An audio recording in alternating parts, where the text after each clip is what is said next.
अस्सलामुअलैकुम मुलानो, आज आपण मराठी पाठ्यपुस्तकातून पाठ झाड़ आपला मित्र शिकूया। बच्चों, जिस तरह ज़िंदगी में हमारे दोस्त होते हैं, ठीक उसी तरीके से झाड़ भी हमारा मित्र, हमारा दोस्त है। देखते हैं हमारा मित्र हमसे क्या कह रहा है। मैं तुम्हाला सावली देतो। सावली यानी बच्चों साया, यानी झाड़ हमें सावली देता है, साया देता है।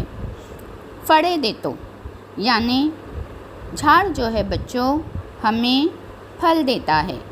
जो फल आपको चित्र में नज़र आ रहे हैं या जिन फलों का हम इस्तेमाल करते हैं, वो सारे ही फल बच्चों हमें झाड़ से मिलते हैं। फड़े देतो, फूले देतो। बच्चों, चित्र में जो आपको रंग बिरंगी फूल नज़र आ रहे हैं, वो सारे ही फूल हमें झाड़ से मिलते हैं। फूले देतो। औषधि देतो। बच्चों, औषधि यानी दवाइयाँ, यानी झाड़ से हमें दवाइयाँ भी मिलती है।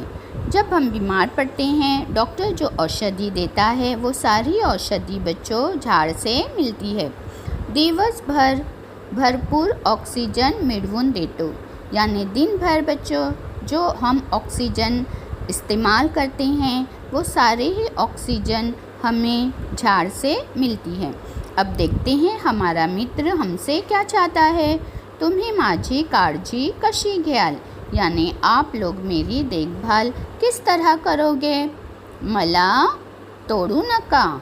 झाड़ कह रहा है कि मुझे मत तोड़ो, मला तोड़ू नका। मला पानी घाला, मुझे पानी दो, यानी हमें झाड़ को बराबर पानी देना चाहिए। खूब झाड़े लावा। झाड़ कह रहा है कि हमें बहुत झाड़ लगाना चाहिए। खूब झाड़े लावा। फकत वाळलेल्या फांद्याच इंधनासाठी वापरा, यानी सिर्फ झाड़ की जो फांदियाँ बढ़ती है वही हमें जलाने के लिए इस्तेमाल करनी चाहिए। वादळामुळे मी मोडून पड़लो, यानी अगर आंधी या तूफान से झाड़ गिर जाए तो हमें क्या करना चाहिए। तर दूसरे झाड़ लगेच लावा, यानी अगर झाड़ गिर जाते हैं तो हमें फ़ौरन दूसरे झाड़ लगाना चाहिए, ताकि वो जो झाड़ गिर गए हैं उसकी कमी पूरी हो जाए। धन्यवाद।